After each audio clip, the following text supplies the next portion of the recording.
अब हम ए और बी की वैल्यू फाइंड आउट करेंगे, जो हम मैक्सवेल बोल्ट्जमैन जो वेलोसिटी डिस्ट्रीब्यूशन फंक्शन था उसके लिए। Okay, so value of A and B. Okay, हमने अभी तक क्या डिस्ट्रीब्यूशन फंक्शन फाइंड आउट किया है, उसके अंदर जो डी एन जो है number of particle, D N D V velocity range में, वो हमारे पास कितना आता है, D we is equal to हमारे पास कुछ इस तरीके से आया था 4 पाई कैपिटल एन। ओके, और फिर आया था वी स्क्वायर और exponential minus B we square, okay, into D V. कुछ इस तरीके से हमारे पास जो नंबर ऑफ पार्टिकल हैं D N D V velocity range में, वो हमारे पास कुछ इस तरीके से आते हैं। ओके, सो सबसे पहले हम फाइंड आउट करने की कोशिश करते हैं ए की वैल्यू, और यहाँ पर हम भूल गए ए क्यूब भी यहाँ पर होता था, constant A cube.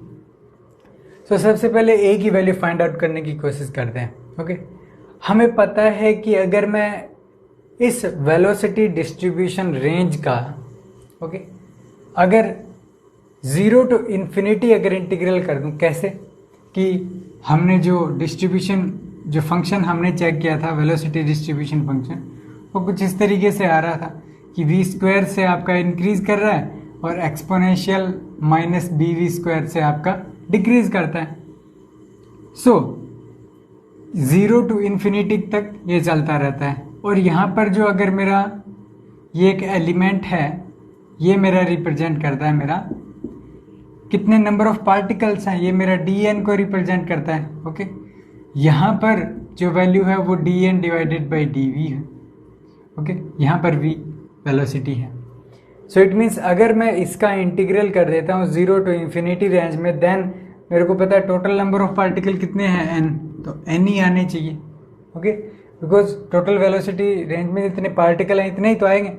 So it means अगर मैं इसका इंटीग्रल करता हूँ, देन डी एन का इंटीग्रल करूँगा, देन मेरे पास क्या आना चाहिए, एन।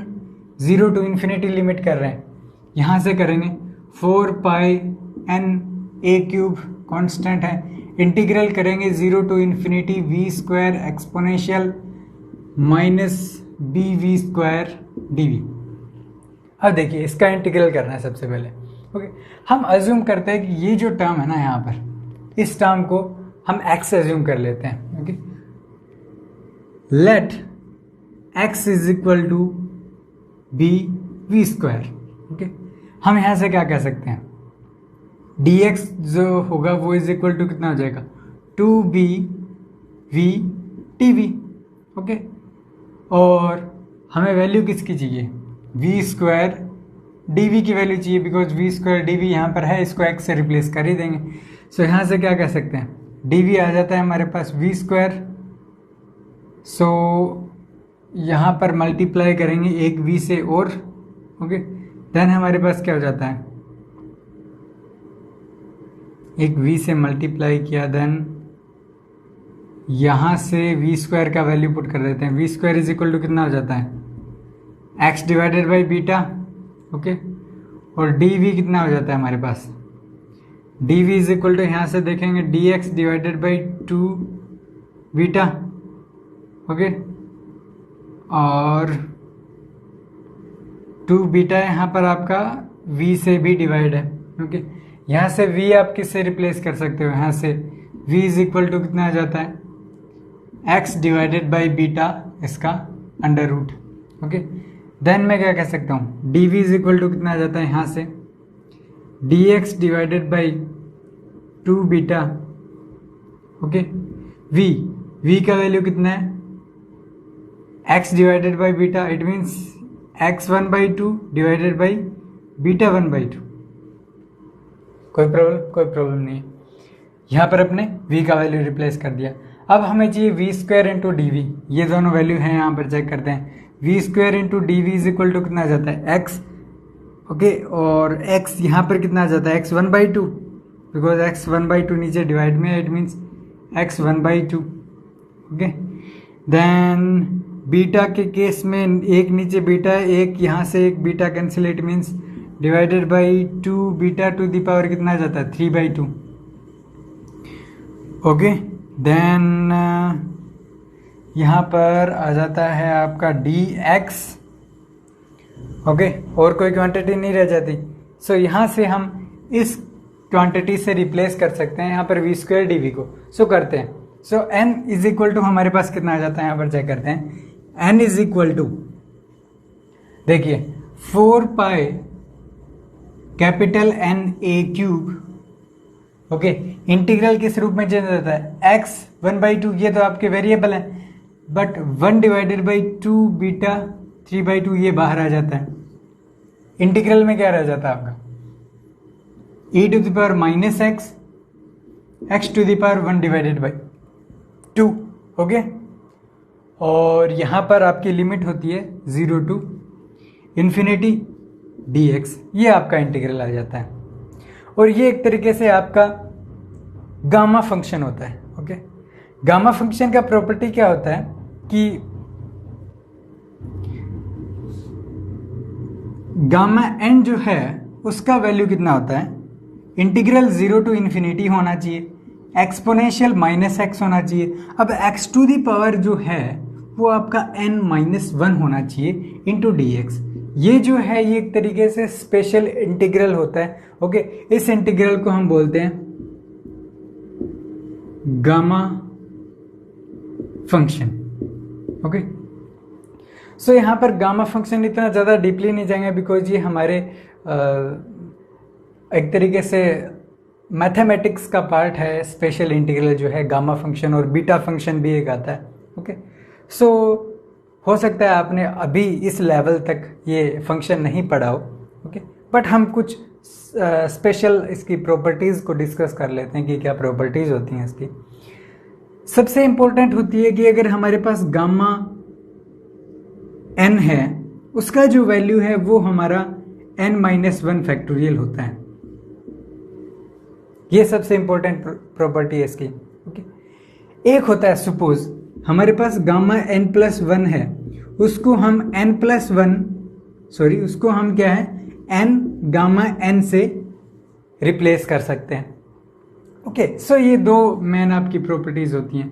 और मेनली जो गामा 1/2 है उसका वैल्यू √π होता है। ओके, और गामा 3/2 है उसका वैल्यू आपका √π डिवाइडेड बाई 2 होता है। ओके, सो इस तरीके से कई जो वैल्यूज़ हैं वो कुछ इस तरीके से होते हैं। ये आप चेक कर सकते हो इस प्रॉपर्टी से। किस प्रॉपर्टी से, इससे n+1। इसको मैं क्या कर सकता हूँ, इसको मैं रिप्लेस कर सकता हूँ 1/2 गामा 1/2।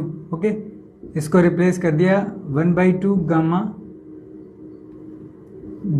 1/2 से। सो गामा 1/2 की √π वैल्यू इसीलिए √π डिवाइडेड बाई 2 वैल्यू आती है। ओके, सो एक नॉर्मली आपको मेनली ये वैल्यू पता होनी चाहिए, और ये जो स्पेशल आपकी प्रॉपर्टीज़ हैं ये पता होना चाहिए। सो आप नॉर्मली जो गामा फंक्शन है उसको हैंडल कर सकते हो। ओके, सो अगर इस इंटीग्रल से मैं इस इंटीग्रल को अगर कंपेयर करता हूँ जो मेरे पास आया है, देन यहाँ से मैं चेक करता हूँ जो n है उसका वैल्यू मेरे कितना आ जाता है, gamma 3 divided by 2। Because compare करोगे 1/2 है is equal to n-1, n is equal to 3/2। So gamma 3/2 function का वैल्यू हो जाता है। सो इसको हम क्या लिख सकते हैं, इज इक्वल टू, अब इस इंटीग्रल का वैल्यू आ जाता है गामा 3/2। गामा 3/2 का वैल्यू चेक कीजिए कितना है, √π डिवाइडेड बाई 2। सो इसका जो वैल्यू है वो हम लिख सकते हैं 4π n a cube 1 divided by 2 beta to the power 3/2। और यहाँ पर देखिए गामा इसका हो जाता है √π डिवाइडेड बाई 2। सो अभी तक हमें यहाँ तक वैल्यू अपनी मिल गई थी, n is equal to 4π n a cube divided by 2 beta 3/2 और √π डिवाइडेड बाई 2। यहाँ से चेक करें देन 2 2 4, देन यहाँ से 4 कैंसिल आउट, n से आपका capital N cancel out. Okay, then अगर आप सिंप्लीफाई और करो देन 1 इज इक्वल टू यहाँ से कितना आ जाता है, pi to the power 3/2। Okay, a cube divided by beta 3/2। So यहाँ से आप क्या कह सकते हो कि a cube is equal to b divided by pi, okay, इसका पावर 3/2, ओके। अब यहाँ पे क्यूब रूट अगर आप दोनों साइड लेते हो, इट मीन्स 1/3 से क्यूब में मल्टीप्लाई करते हो, इट मीन्स यहाँ से क्या रह जाता है 1 डिवाइडेड बाई 2, और यहाँ पे आपका गायब हो जाता है। It means a is equal to अपना आ जाता है a is equal to b divided by pi इसका अंडर रूट। सो हमें रिलेशन मिल जाता है a और b के बीच में। सो ओके, सो यहाँ से हमें पता लगता है कि अगर हमें एक भी क्वांटिटी की वैल्यू मिल जाती है, सपोज b की वैल्यू मिल जाती है, देन हम a की वैल्यू अपन नॉर्मली फाइंड आउट कर सकते हैं। ओके, सो अब हम फोकस करेंगे b की वैल्यू फाइंड आउट करने के लिए। ओके, सो ये कैसे फाइंड आउट कर सकते हैं नॉर्मली अगर चेक करें, हमने इसका इंटीग्रल कर दिया टोटल नंबर हमें फाइंड आउट करने के लिए कि टोटल नंबर जो है वो आपका n है, जो क्वांटिटी हमें यहाँ पता थी इसलिए हमने इंटीग्रल किया। अब कौन सी ऐसी क्वांटिटी है जिसकी वैल्यू हमें पता हो, ओके, और जो इस रिलेशन से फाइंड आउट कर सके। सो इसमें मोस्ट इंपॉर्टेंट आता है VRMS वेलोसिटी। कैसे कि जो VRMS वेलोसिटी है वो इज इक्वल टू क्या होता है कि आपको root mean square, it means कुछ इस तरीके से वैल्यू चाहिए। अब ये जो वैल्यू है VRMS, ओके, हमें स्क्वायर चाहिएगा, इट मीन्स इसको मैं क्या है अंडर रूट को हटा देता हूं। ओके, सो यहां से हम क्या कह सकते हैं कि जो VRMS स्क्वायर है वो इज इक्वल टू आपका V स्क्वायर का एवरेज है। देन हमें V स्क्वायर का एवरेज ही फाइंड आउट करना है। ओके, अब इसकी वैल्यू हमें पता होती है कैसे कि VRMS इज इक्वल टू कितना होता है, VRMS square is equal to 3kBT divided by m, ये वैल्यू हमें पता होती है।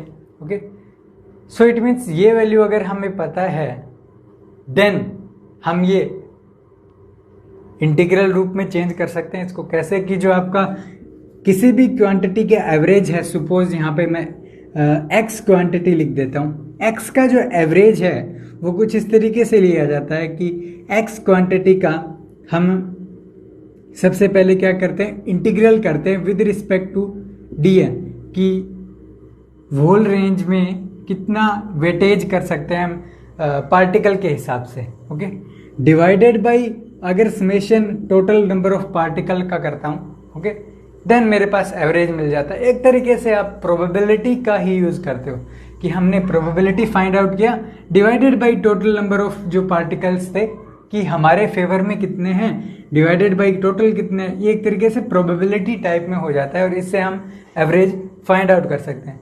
ओके, सो यहाँ से अगर V स्क्वायर का एवरेज फाइंड आउट करूंगा देन मेरे को क्या करना पड़ेगा यहाँ पर कि V square dn divided by integral of dn, यही करना है सिंपली। देन यहाँ पर हम सेम इंटीग्रल को अप्लाई करते हैं, हमारे पास क्या मिल जाता है VRMS, इसकी वैल्यू VRMS स्क्वायर की इक्वल VRMS स्क्वायर यहाँ से 3kBT डिवाइडेड बाई m। सो हम डायरेक्टली वैल्यू लिख देते हैं 3kBT divided by m is equal to कितना आ जाता है, इंटीग्रल करना है हमें। सो dn कितना आता है, यहाँ से कांस्टेंट वैल्यूज कौन सी होती है 4 पाई n। ओके, इंटीग्रल में v square exponential of minus beta v square और a क्यूब यहाँ पर आ जाता है a क्यूब और dv, ओके, डिवाइडेड बाई आपका आ जाता है,